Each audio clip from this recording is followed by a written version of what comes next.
இந்த சாப்டரோட ஆரம்பத்திலேயே நம்ம ஹீரோ இதுல வின் பண்ணதுனால அங்க இருக்க பாடி கார்ட்ஸ் எல்லாருமே இவனை அட்டாக் பண்ண வர அதுல ஒருத்தன் நம்ம ஹீரோவை கன்னை வச்சு சுட ஆரம்பிக்கிறான். நம்ம ஹீரோவும் அதுல இருந்து எஸ்கேப் ஆகி அவனை பொழக்க ஆரம்பிக்கிறான். பின்னாடி இவ்வளவு பெரிய கலவரம் நடக்குது. ஆலிஸ் இது எதையுமே கண்டுக்காம இதுடைய பேர் என்னன்னு கேக்குறான். பதிலுக்கு அந்த பார் டெண்டரும் இந்த ட்ரிங்குடைய பேர் தான் த ஃபயர் ஆஃப் லவ். இது லவ்வர்ஸ ரெப்ரசன்ட் பண்ற விதமா உருவாக்கப்பட்டது. ஆலிஸும் அதை குடிக்க ஆரம்பிக்க அந்த கூட்டத்துல ஒருத்தன் நம்ம கில்டுல இருக்கவங்க எதுக்கு இன்னும் இந்த இடத்துக்கு வந்து சேரலன்னு கேட்க பதிலுக்கு பக்கத்துல இருக்கவனும் அவங்க இங்க வந்து சேர்றதுக்கு 30 மினிட்ஸ் ஆகும்னு சொல்லிருக்காங்க. உடனே அவனும் இந்த இடத்துல ஏதோ ஒண்ணு தப்பா இருக்கு, ஏன்னா இதுக்கு முன்னாடி வரைக்கும் தனியால வந்துட்டு இந்த இடத்துல இருக்க எல்லாருமே துவம்சம் பண்ணதா கேள்விப்பட்டதே இல்ல. அப்படிங்கிறப்ப உடனே அங்க இருந்த இன்னொருத்தனும் பாஸ் பாஸ் நம்ம ஒரு பெரிய பிரச்சனையில மாட்டிக்கிட்டோம்னு நினைக்கிறேன், இந்த வீடியோவை கொஞ்சம் பாருங்களேன், இதை விட சீரியஸா என்ன இருக்க போகுதுன்னு சொல்லிட்டு மொபைல பார்க்க நம்ம ஹீரோ ரீசெண்டா எஸ் ரேங்க் ஆயிருப்பான்ல அந்த இன்ஃபர்மேஷன் தான் அதுல இருக்கு. என்னது இவன் ஒரு எஸ் ரேங்க் பிளேயரா?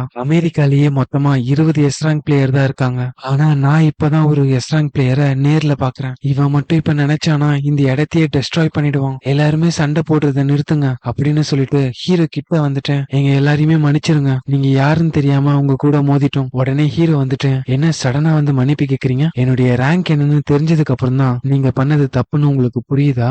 இந்த பிளேஸ்ல நான் என்டர் ஆனதுல இருந்து ஒரு விஷயத்த மட்டும் கண்டினியூவா கேட்டுட்டு இருக்கேன், இந்த மாதிரியான ஒரு இடத்துல ஸ்கேம் ஆகுறவன் முட்டாள்னு. அதனால நான் இந்த இடத்துல வின் பண்ண மணியை எனக்கு கொடுக்கணும். அது மட்டும் இல்ல, என்னுடைய மென்டல் பீஸ டேமேஜ் பண்ணதுனால காம்பன்சேஷனா $10 மில்லியன் கொடுத்துன்னு வச்சுக்கேன். இந்த சண்டையை இங்கேயே முடிச்சுக்கலாம். அப்படி இல்லைன்னு வச்சுக்கேன் இந்த இடத்த மொத்தமா க்ளோஸ் பண்ணிட்டு போயிடுவேன். இதை கேட்டு பயந்த அவங்களும் மொத்த அமௌண்ட்டையும் ஹீரோக்கு செட்டில் பண்ணிட ஹீரோ இதை பார்த்துட்டு இந்த அமௌண்ட்டே எனக்கு போதுமானது, எனக்கு தேவையானதை நான் வாங்குறதுக்கு. உடனே நம்ம ஹீரோ இருக்க இடத்துக்கு ஒரு கார் வர நீங்க தான் கஸ்டமர் 113 கேட்க பதிலுக்கு ஹீரோவும் ஆமான்னு சொல்றான். சரி உள்ள ஏறுங்கன்னு சொல்லிட்டு ஆக்ஷன் ஹவுஸ்க்கு கூட்டிட்டு போறாங்க. அந்த இடத்துக்கு போற வழி யாருக்கும் தெரியாத மாதிரி தான் அந்த காருடைய கட்டமைப்பு இருக்கு. உடனே ரிங்குக்குள்ள இருக்க அந்த ஆலிஸும் எனக்கு பண்ணி கொடுத்த அந்த ப்ராமிஸ நீ மறக்கலல்ல, கொஞ்சம் பொறு, யாருமே இல்லாத இடத்துல உன்னை வெளியில கொண்டு வரேன் அப்படின்னு சொல்லிட்டு கொஞ்ச நேரத்துல ஆலிஸ வெளியில கொண்டு வந்துட இப்பதான் எனக்கு நிம்மதியா இருக்கு. சரி சொல்லு, அந்த ஏலம் நடக்கிற இடத்துக்கு போக போறியா? ஆமா, அந்த இடத்த நோக்கி தான் போயிட்டு இருக்கோம். உள்ள போனதுக்கு அப்புறம் தனியா தெரியற மாதிரி எதையும் பண்ணி தொலைச்சிடாத, ஏன்னா எல்லாருடைய கண்ணும் நம்ம மேலதான் இருக்கும் அப்படின்னு சொல்லிட்டு மனசுக்குள்ள இந்த இடத்துக்கு கேம்ல நான் நிறைய தடவை வந்திருக்கேன், ஆனா இந்த வாட்டி எனக்கு கொஞ்சம் நர்வஸா இருக்கு. இதே நேரத்துல அந்த இடத்துக்கு வந்த மத்தவங்களும் என்ன பேசிக்கிறாங்கன்னா இச்தியோசாரஸ்ங்கிறது ஒரு ரெப்டைல், அதோடைய ஹார்ட்ட இந்த இடத்துல ஏலம் விட போறாங்க. என்னால அதை வாங்க முடியலனாலும் பரவாயில்ல, ஒரே ஒரு தடவை என் கண்ணால அதை பார்த்தா போதும் அப்படின்னு பேசிட்டு இருக்க உடனே ஆலிஸும் என்னால முடியல, இந்த ஸ்மெல் எனக்கு கொமட்டிட்டு வருது அப்படின்னு சொல்ல அந்த இடத்துக்கு அந்த டெமானிக் அசோசியேஷனை சேர்ந்த ஆலெக்ஸ் வந்திருக்கான். அவன் கூடவே ஒரு தாத்தாவும் வந்திருக்காரு. என்னுடைய பேரு செட்ரிக். இங்க இருக்கானே இந்த இடியட்டோட மாஸ்டர். அங்க இருக்க அந்த ஆலெக்ஸ பாக்கும்போதே செம்மையா அடி வாங்கியிருக்கான்னு தெரியுது. அதுக்கான ரீசன் என்னவா இருக்கும்னா நம்ம ஹீரோ தான் அவன்கிட்ட இருக்க அந்த எலிக்சரை புடுங்கிட்டு அவனை துரத்தி அனுப்பியிருப்பான்ல, அதுவாதான் இருக்கும். உடனே நம்ம ஹீரோ வந்துட்டு அந்த ஐ ஆஃப் குளூட்டனை ஆக்டிவேட் பண்றான். இதன் மூலியமா அங்க இருக்கிறவரோட பேரு செட்ரிக்னும் லெவல் 13 யூனிக் எபிலிட்டி வந்துட்டு கார்டியன் ஆஃப் பிரமிட், அது மட்டும் இல்லாம கிளாஸ் நெக்ரோமன்சர்னும் இதோட சேர்த்து சில ஸ்கில்ஸையும் வச்சிருக்காரு. இதை பார்த்து நம்ம ஹீரோவும் நான் ரொம்ப நாளாவே தேடிட்டு இருக்க ஒரு ஸ்கில் இதுதான், தி கார்டியன் ஆஃப் பிரமிட். நெக்ரோமன்சரை பயன்படுத்தி அன்டெட்ட வர வைக்கும் போது இந்த ஒரு ஸ்கில் இருந்துச்சுன்னா கம்மியான மானா மட்டும்தான் செலவாகும். உடனே சிஸ்டம்லயும் இந்த ஒரு யூனிக் எபிலிட்டியை நீங்க காப்பி பண்ணணும்னா அந்த செட்ரிக் தாத்தா இப்போதைக்கு அலெக்ஸ் மேல ரொம்பவே கோவமா இருக்காரு. ஏன்னா அவருடைய ஸ்டூடெண்ட் கண்டினியூவா ஃபெயில் ஆயிட்டு இருக்கிறதுனால நம்ம ஹீரோ வந்துட்டு அந்த செட்ரிக் தாத்தா கிட்ட பிளாக் மேஜிக்க கத்துக்கிட்டு அதுல A+க்கு மேல கிரேட் எடுத்தானா நம்ம ஹீரோவால இவருடைய ஸ்கில்ல காப்பி பண்ண முடியும். இத பார்த்த ஹீரோவும் என்ன மாதிரியான கண்டிஷன் இது, வர வர இந்த சிஸ்டம் ரொம்பவே கிரேசியா மாறிட்டு இருக்கு அப்படின்னு சொல்லிட்டு அந்த செட்ரிக் தாத்தா கிட்ட போயிட்டு உங்களுடைய ஸ்டூடெண்ட் கிட்ட இருந்து எனக்கு ஒரு நல்ல ஐட்டம் கிடைச்சிச்சு, அதனாலேயே என்னுடைய ஃபிளைட் ஜேர்னியும் நல்லபடியா போச்சு. பதிலுக்கு அவரும் கேட்கவே சந்தோஷமா இருக்கு. சரி, அந்த அண்ணனை பத்தி ஏதோ இன்ஃபர்மேஷன் இருக்கிறதா சொல்லியிருந்தியாமே, அதை என்னன்னு கொஞ்சம் என்கிட்ட சொல்ல முடியுமா? பரவாயில்லையே, இந்த ஓல்டு மேன் ரொம்பவே ஸ்ட்ரெயிட் ஃபார்வர்டா இருக்காரு அப்படின்னு நினைச்சிட்டு இந்த மாதிரியான ஒரு நைஸான பிளேஸ்க்கு வந்திருக்கோம், அதை பத்தி அப்புறமா டிஸ்கஸ் பண்ணலாமே.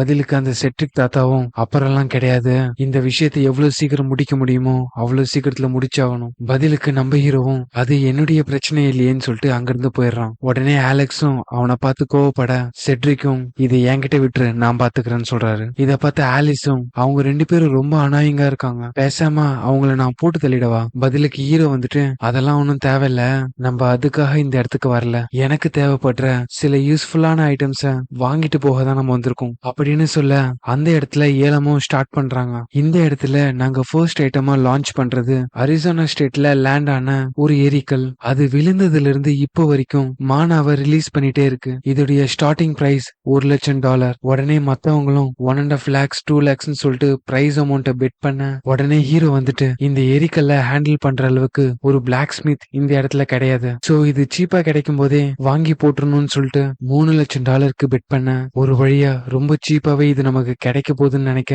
அங்க இருந்து அந்த செட்ரிக் தாத்தா $10,00,000 பெட் பண்ணிடுறாரு. இத பார்த்து அங்க இருக்க எல்லாருமே ஷாக் ஆக இங்கே இந்த சாப்டர் முடியுது. அடுத்த சாப்டரோட ஆரம்பத்திலேயே அடுத்த ஐட்டமான சைக்காட்டிக் வார்ட் கேட்டலாக $1,00,000 ஏலத்தை ஸ்டார்ட் பண்ணி விடுறாங்க. மத்தவங்களும் 2 லட்சம் 2.5 லட்சம் கேட்க ஆரம்பிக்க நம்ம ஹீரோவும் $3,00,000 சொல்ல அந்த செட்ரிக் தாத்தாவும் திரும்பவும் $10,00,000 கொடுத்து இதை வாங்கிடுறாரு. இதை பார்த்த நம்ம ஹீரோவும் நான் எதிர்பார்த்த மாதிரியே நடக்குது, நான் எந்த பொருள் எல்லாம் வாங்கணும்னு நினைக்கிறேனோ அது எல்லாத்தையுமே அதிகமான ரேட்ல அவன் வாங்கிடுறான். அடுத்த ஐட்டம் சொல்லிட்டு மாயா சிவிலைசேஷன் சொல்லிட்டு அந்த ஐட்டத்தை பத்தி பிரீஃபா எக்ஸ்பிளைன் பண்ண வராங்க. ஆனா அதுக்கு முன்னாடியே நம்ம ஹீரோ $5,00,000 பெட் பண்ணிடுறான். உடனே ஆலிஸ் வந்துட்டு அவங்க என்ன சொல்ல வராங்கன்னு ஃபர்ஸ்ட் கேளுன்னு சொல்ல உடனே ஹீரோ வந்துட்டு கொஞ்ச நேரம் வெயிட் பண்ணு, என்கிட்ட ஒரு பிளான் இருக்கு. உடனே அந்த செட்ரிக்கும் $10,00,000 பெட் பண்றான். பதிலுக்கு நம்ம ஹீரோவும் $15,00,000 பெட் பண்ண உடனே செட்ரிக்கும் $30,00,000 பெட் பண்ணிடுறாரு. வேற யாராச்சும் பெட் பண்றீங்களான்னு கேட்க நம்ம ஹீரோவும் பெட் பண்ணாம அமைதியா இருந்துடுறான். இந்த ஐட்டத்தையும் அந்த தாத்தாவுக்கே சோல்வ் பண்ணிடுறாங்க.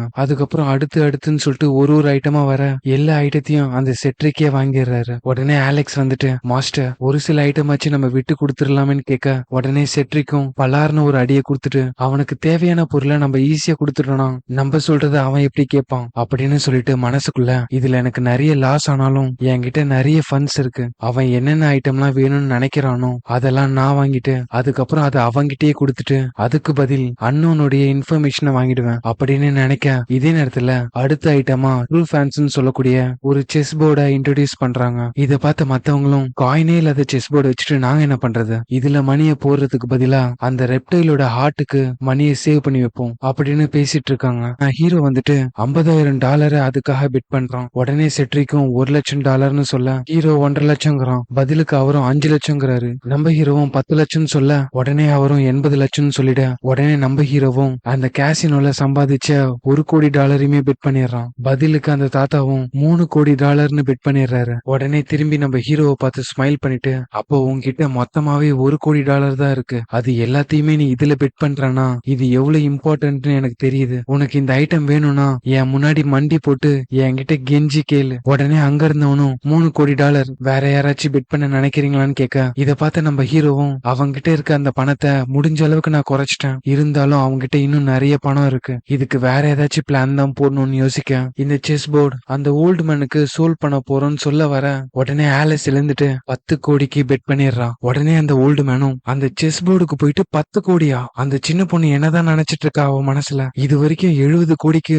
நான் வெறும் குப்பைகளை மட்டுமே வாங்கியிருக்கேன், இந்த நேரத்துல நான் கிவ் அப் பண்ணிட்டேனா இது வரைக்கும் பண்ண எல்லாமே வேஸ்டா போயிடும் அப்படின்னு சொல்லிட்டு 11 கோடியை பெட் பண்றாரு. இதை கேட்ட ஆலிஸும் 20 கோடின்னு சொல்லிட இந்த இடத்துல வந்து என்ன விளையாடிட்டு இருக்கீங்களா, எனக்கு நல்லாவே தெரியும் உங்ககிட்ட $20 கோடி இல்ல. பதிலுக்கு ஏலம் விடுறவங்களும் எங்களேடி எங்களை தப்பா எடுத்துக்காதீங்க, உங்களை நாங்க சந்தேகம்லாம் படல, ஆனா உங்ககிட்ட அவ்வளவு பணம் இருக்குங்கிறத ப்ரூஃப் பண்ணா கொஞ்சம் நல்லா இருக்கும். உடனே ஆலிஸும் அவ்வளவுதானு சொல்லிட்டு பின்னாடி ஒரு போர்ட்டலை ஓபன் பண்றான். அதன் வழியா நிறைய புதையல் இந்த இடத்துல வந்து விழுது. இது போதுமான ஆலிஸ் கேட்க பதிலுக்கு அங்க இருக்க ஒருத்தன் அங்கிருந்து ஒரு கிரீடம் எடுத்து செக் பண்ணிட்டு இதோட ஒர்த்து மட்டுமே 50 கோடி அப்படின்னு சொல்ல இத பார்த்த அந்த ஓல்டு மேனும் அந்த சின்ன பொண்ணு சாதாரண ஹியூமனே கிடையாது, ஆனா அப்படிப்பட்ட ஒருத்திய இவனுக்கு கீழே வேலை செய்யற மாதிரி வச்சிருக்கானா, அந்த அன்னோனை விட இவன் தான் எங்களுக்கு காம்படிஷனா இருப்பான் போல அப்படின்னு சொல்லிட்டு எல்லாருமே பிளான் பி யூட்டிலைஸ் பண்ணுங்கன்னு சொல்லிட்டு அங்கிருந்து கிளம்பிடுறான். இந்த ஒரு வார்த்தைக்காக தான் நான் வெயிட் பண்ணிட்டு இருந்தேன் மாஸ்டர்னு சொல்லிட்டு ஆலெக்ஸ் அவனுடைய பாக்கெட்ல இருந்து ஏதோ ஒண்ணு எடுக்கிறான். அந்த ஏலத்தை நடத்துறவங்களும் கங்க்ராச்சுலேஷன் யங் லேடி, இந்த செஸ் போர்டு உங்களுடையதுன்னு சொல்லிட்டு கொடுக்க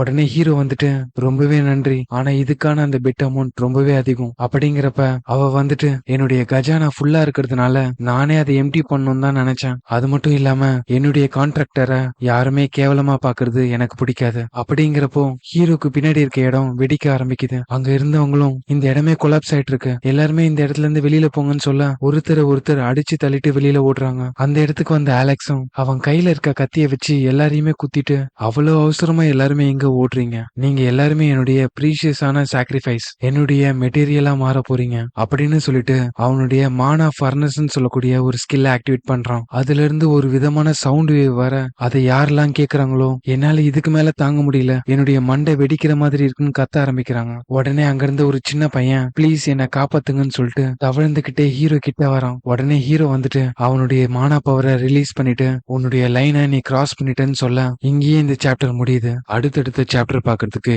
இந்த வீடியோக்கு ஒரு லைக் போட்டு நம்ம சேனலை சப்ஸ்கிரைப் பண்ணி வச்சுக்கோங்க. அடுத்த வீடியோல உங்களை சந்திக்கிறேன்.